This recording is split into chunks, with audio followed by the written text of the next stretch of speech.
দাঁড়িয়ে পেশাব করলে 5টি ক্ষতি আপনার জীবনে চলে আসবে।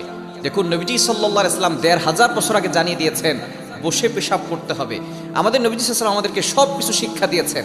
এখন বর্তমানে চিকিৎসা বিজ্ঞানও বলছে একজন মানুষ বসে পেশাব করলে সে সুস্থ থাকতে পারে, কিন্তু যারা দাঁড়িয়ে পেশাব করে তাদের বড় বড় 5টি রোগ হতে পারে।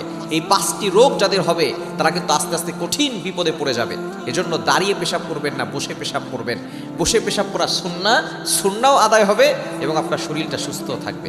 আপনি নবী সাল্লাল্লাহু আলাইহি ওয়াসাল্লামের প্রতিটি সুন্নাত যেখানে যে সুন্নত আছে সেই সুন্নতকে মানবেন, আপনি সুস্থ থাকতে পারবেন, রোগ থেকে বাঁচতে পারবেন, বিপদ আপদ থেকে আপনি বাঁচতে পারবেন। 1 নাম্বার, যারা দাঁড়িয়ে পেশাব করে 1 নাম্বার হচ্ছে তাদের ভিতরে যেই বিষাক্ত পদার্থ আছে সেগুলো বের হতে পারে না দাঁড়িয়ে পেশাব করলে।